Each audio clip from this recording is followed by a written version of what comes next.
Good afternoon, everybody.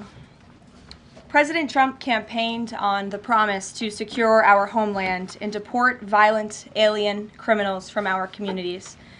That is why the American people overwhelmingly reelected him back to this office, and it's why the American people defeated the Democrat Party in devastating fashion. Today, we have officially learned Democrat officials still refuse to accept the will of the American people. Maryland Democrat Senator Chris Van Hollen rushed to Dulles Airport this morning to fly to El Salvador, potentially using taxpayer dollars, to demand the release of deported illegal alien MS-13 terrorists. The Democrats and the media in this room have continually and wrongly labeled Kilmar Abrego Garcia as a Maryland father. There is no Maryland father. Let me reiterate. Kilmar Abrego Garcia is an illegal alien, MS-13 gang member and foreign terrorist who was deported back to his home country. And when Kilmar Abrego Garcia was originally arrested, he was wearing a sweatshirt with rolls of money covering the ears, mouth, and eyes of presidents on various currency denominations.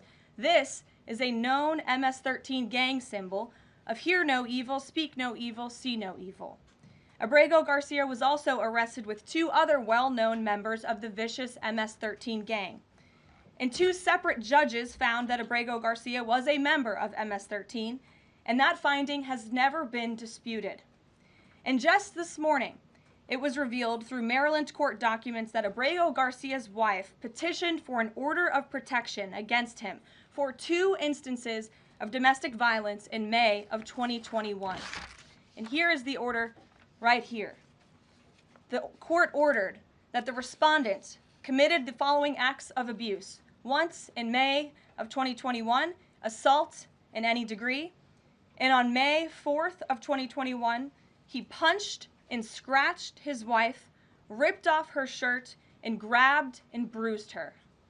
This is from a court in Maryland.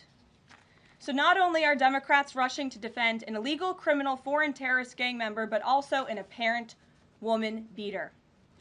To set all of that aside, the basic fact that he was illegally inside our country and had a lawful deportation order made him subject to removal back to his home country of El Salvador. And if he ever ends up back in the United States, he would immediately be deported again. Nothing will change the fact that Abrego Garcia will never be a Maryland father. He will never live in the United States of America again. And the United States Supreme Court ruled unanimously that the President of the United States and the Secretary of State could not be compelled to forcibly retrieve this citizen of El Salvador who is currently locked up in a maximum security prison in his home country due to his MS-13 membership. To remind the media and the Democrat Party, MS-13 are among the most vicious and dangerous individuals in this world. They pose a direct threat to the United States, El Salvador, and any other country who maintains basic law and order. MS-13 rapes innocent girls and women, runs sex trafficking operations, murders for sport, and terrorizes law-abiding people. That's why El Salvador President Bukele made it clear this week that he will not be releasing this MS-13 gang member from his prison. But that is not enough. All of that is not enough to stop the Democrat Party from their lies. The number one issue they are focused on right now is bringing back this illegal alien terrorist to America. But where are the Democrats applauding the fact that southern border crossings just hit a historic low? Where are the Democrats supporting our brave men and women of law enforcement who are putting their lives on the line every single day to arrest the violent illegal alien invaders that the previous administration allowed into our country? And where are the Democrats when innocent Americans are victimized by illegal criminals that Joe Biden let in? It's appalling and sad that Senator Van Hollen and the Democrats applauding his trip to El Salvador today are incapable of having any shred of common sense or empathy for their own constituents and our citizens. Nobody knows this more than the woman standing to my right, Patty Morin, whose beautiful daughter Rachel was brutally maimed and murdered at the hands of an illegal alien in August of 2023. Patty no longer has her daughter because of the failed Democrat Party's open border, and these are policies that President Trump is bringing an end to.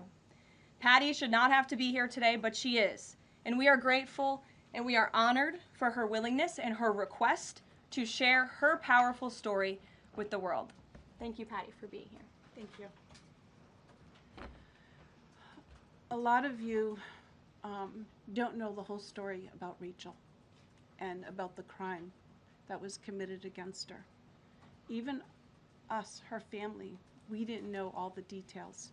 They kept most of it close to their chest, the detectives, because they didn't want to do anything to hurt the case. They wanted to keep the integrity of the case, so they kept everything close. I sat for the last 2 weeks in her trial, and we saw layer upon layer upon layer of evidence against the accused, an illegal immigrant from El Salvador. And the things that we thought, well, maybe this might have happened, we didn't know. But when we were at the trial, we got all the puzzle pieces. And I want to share some of those things with you.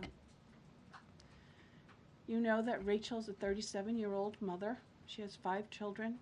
We've walked the trail for the last 25 years that we've lived in Maryland. It's a safe place for our family. It's where we go to get a little bit of New England, because that's where we're from, New England.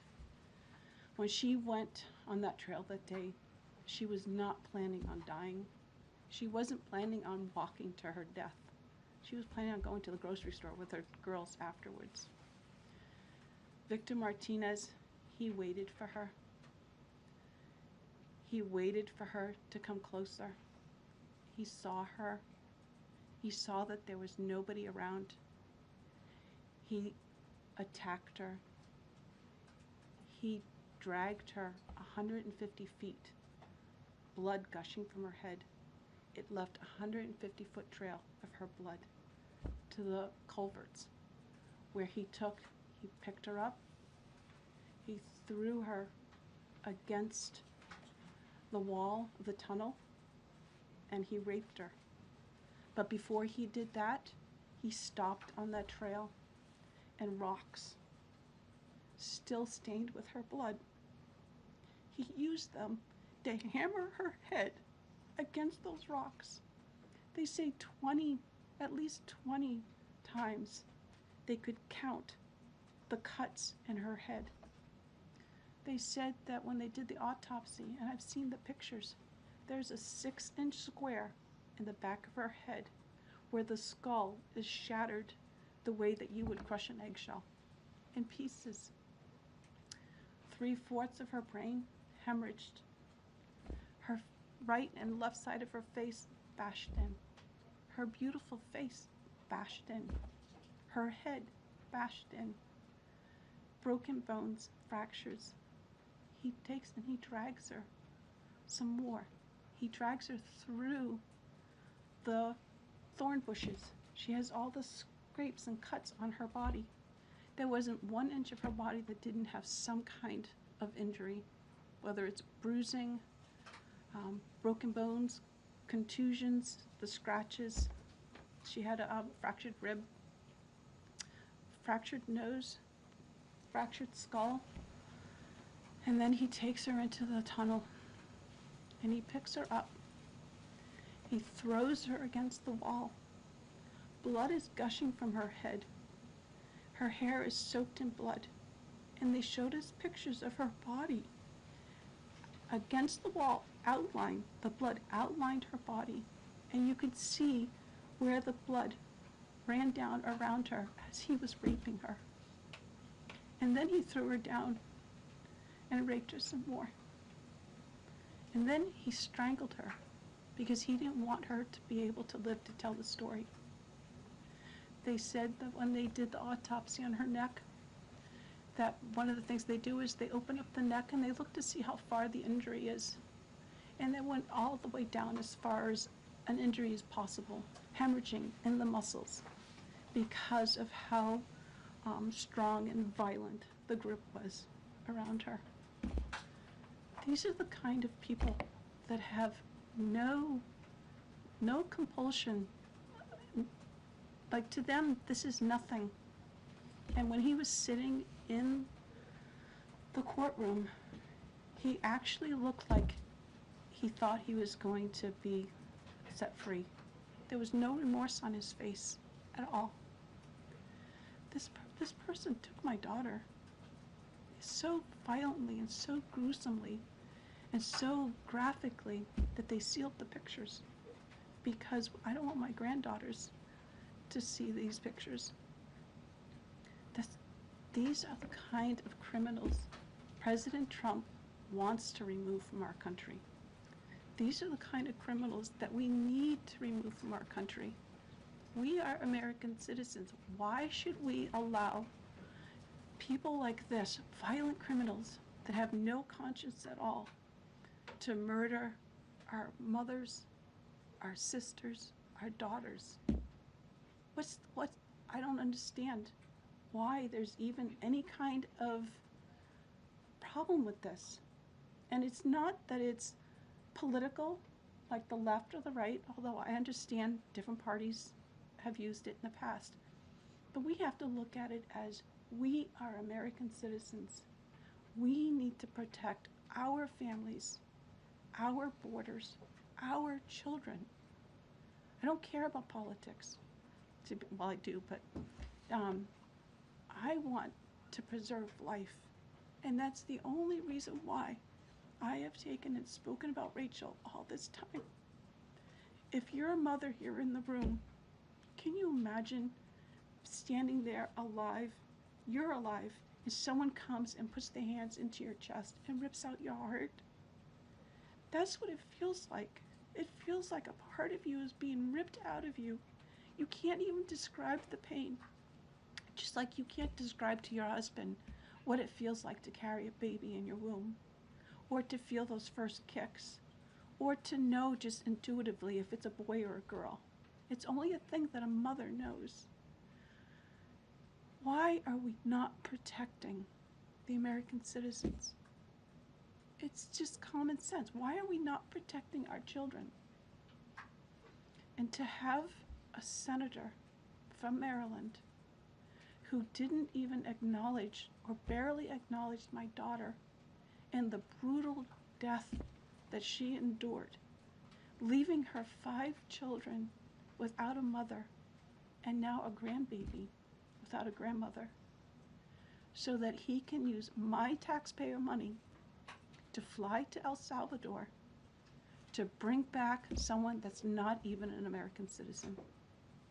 Why does that person have more right than I do, or my daughter, or my grandchildren? I don't understand this. Thank you. Thank you. Thank you. And I just want to say that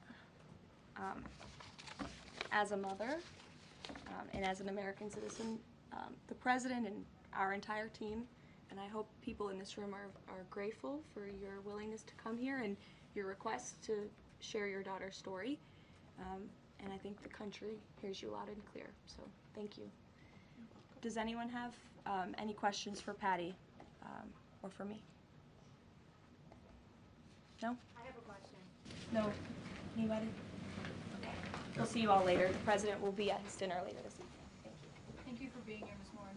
We really appreciate you. Thank you. Thank you. Please, I'm so sorry for your pain. loss. thank you. Please tell the truth. Exactly. Tell the truth. Yeah. Tell how violent it really is. This is about protecting our children.